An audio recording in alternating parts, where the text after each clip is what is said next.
ನಮ್ಮ ಸಂಭಾಷಣೆಗಾರರು, ನಮ್ಮ ಎಲ್ಲ ಸಹ ನಿರ್ದೇಶಕರು, ಮಯೂರ್ ಅವರು ಆ್ಯಕ್ಚುಲಿ ನಂದು ಏಡಿನೂ ಹೌದು ಅನುಪ್ದು, ಬಟ್ ನನ್ನ ಬಾಡಿ ಡಬಲ್ಲು ಹೌದು. ನನ್ನ ಎಲ್ಲ ಅಡ್ವರ್ಟೈಸ್ಮೆಂಟಲ್ಲಿ, ನನ್ನ ಎಲ್ಲ ಸಿನಿಮಾದಲ್ಲೂ ನನ್ನದೇ ಕಾಸ್ಟ್ಯೂಮ್ ಹಾಕೊಂಡು ಇನ್ನೊಂದು ಕ್ಯಾರೆಕ್ಟರ್ ಓಡಾಡ್ತಾ ಇರ್ತಾರೆ ಯಾವಾಗಲೂ, ಅದು ಅವರೇ. ಸೊ ಅದನ್ನು ಹೇಳಬೇಕಾದ್ರೆ ಯಾಕೆ ಇದನ್ನು ಹೇಳ್ತಾ ಇದ್ದೀನಿ ಅಂದರೆ, I have to mention specially about him because ತುಂಬ ಅವರ್ಸ್ ಗಟ್ಟಲೆ ನಾವು ಕೆಲಸ ಮಾಡಬೇಕು. Sit down sir, thank you so much. ಅವರು he makes my life a little easy. ಒಂದಿಷ್ಟು ನಾನು ಆದಮೇಲೆ ಓಕೆ ಇವ್ರನ್ನ ಇಟ್ಕೊಂಡು ನಾವು ಕೆಲಸ ಮಾಡ್ತೀವಿ ಅಂದಾಗ, ದಟ್ ಈಸ್ ವೆನ್ ನನಗೆ ಡೈರೆಕ್ಟರ್ ಆಗಲಿ ಯಾರಾದರೂ ರಿಲೀವ್ ಮಾಡ್ತಾರೆ after many hours of work. So I can go back and Mayur does the rest of the work for me. I can not thank you less sir. Really thank you so much for that. And ಇನ್ಯಾರು ನಮ್ಮ of course ಸಂಭಾಷಣೆ ಅದು ಇದರಲ್ಲಿಂತ ಕೂತ್ಕೊಂಡಾಗ ನಮ್ಮ ಚಕ್ರವರ್ತಿಯವರು ಬಹಳ involve ಆಗಿದ್ದೀರಿ. You have been a very big support to this whole film ಚಕ್ರವರ್ತಿಯವರೇ. Thank you so much for that. Thank you so much. ಇದ್ರ ಮೇಲೆ ನಾನು ಅವ್ರಿಗೆ ಮಾತಾಡೋಕ್ಕೆ ಹೋಗಲ್ಲ, ಯಾಕಂದರೆ ಮಾತಾಡಿದ್ರೆ ತುಂಬ ರಾತ್ರೆಲ್ಲ ಅವಳಿಗೆ ಕೊಡ್ತಾರಮ್ಮ. ಅವರಿಗೆ ಈ ಔಷಧಿಗಳು ತೊಗೊಂಡ್ಮೇಲೆ ತುಂಬ ಪ್ರೀತಿ ಬಂದ್ಬಿಡುತ್ತೆ ನನ್ನ ಮೇಲೆ. ಸೊ ಅದಕ್ಕೆ ಬೇಡ ಈಗ. Thank you sir. And Shriram sir, without you chanceless, nothing could have happen. Thank you so much for that. ಪ್ರತಿಯೊಬ್ಬರಿಗೂ, Manu, all of you, all you actors, everybody, thank you so much. ನನಗೆ ಮ್ಯಾಕ್ಸಲ್ಲಿ ಒಂದು ಹೊಸತನ ಕೊಟ್ಟಿದ್ದಾರೆ ಡೈರೆಕ್ಟರು, ಹೊಸ ಕ್ಯಾರೆಕ್ಟರ್ ಕೊಟ್ಟಿದ್ದಾರೆ, ಹೊಸ ರೀತಿಯಾದಂಥ ಅನುಭವಗಳು ನನಗಾಗಿದೆ. ಇವರೆಲ್ಲರೂ ಹೇಳಿದ ಹಾಗೆ ಇದು ಒಂದು ರಾತ್ರಿಯ ಕತೆ, ಬಟ್ ಒಂದು ರಾತ್ರಿ ಕತೆ ಅಂದ ತಕ್ಷಣ ಯಾವುದೋ ಸುಮ್ಮನೆ ಒಂದು ಚಿಕ್ಕದು ಅನ್ಕೊಂಬಿಟ್ಟಿತ್ತು. ಹೈ ಆಕ್ಟೇನ್, ಹೈ ವೋಲ್ಟೇಜ್, ಒಂದು ಎಕ್ಸ್ಪ್ಲೋಸಿವ್ ಫಿಲ್ಮ್ ಅಂತ ಹೇಳ್ಬೋಲ್ಲ, which is put it together in a paper very good. ಇದರಲ್ಲಿ ಮೇನ್ ಹೀರೋನೇ ಇವ್ರದ್ದು ಸ್ಕ್ರೀನ್ ಪ್ಲೇ ಅಮ್ಮ, ನಾನಲ್ಲ. The screen play what is done. So that's about it. And I really wish him also all the best. Kannada ಚಿತ್ರರಂಗಕ್ಕೆ ನೀವು ಬಂದು ಇಷ್ಟು ಕನ್ನಡ ಮಾತಾಡಿದ್ರಲ್ಲ, ಆ ರೀತಿ ಮಾತಾಡಿದ್ರಲ್ಲ, ತುಂಬ ವೆರಿ ಹ್ಯಾಪಿ. ಸೊ ಅದೇನಾಗುತ್ತೆ, ಸೆಟ್ಟಲ್ಲಿ ನಾವು ಕನ್ನಡದಲ್ಲಿ ಬೈತಾ ಇರ್ತೀವಲ್ಲ, ಕಲಿಸ್ಬಿಡುತ್ತೆ Kannada.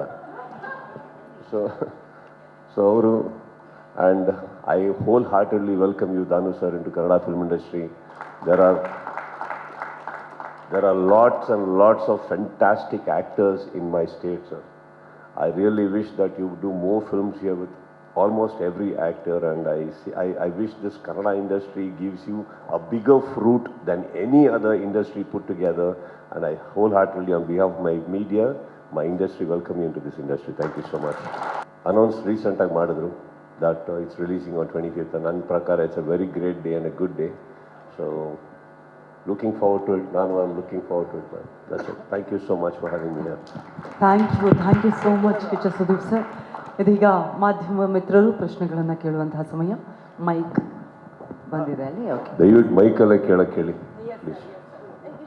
Sir, good evening, sir. Hi, Sharda. How are you, Sudeep? Good. Acha, to begin with, sir, producer ge first kelana anta. Max anta title kottu maximum delay madiddu.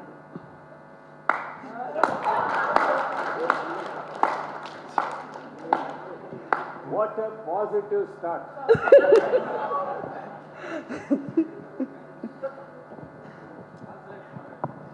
அவர் கேட்குறாரு, இவ்வளோ நல்ல அழகாக இருக்க ப்ரொடியூசர் நீங்கள் ஏன் இவ்வளோ லேட்டாக வந்தீங்க இண்டஸ்ட்ரிக்குன்னு கேட்குறேன்.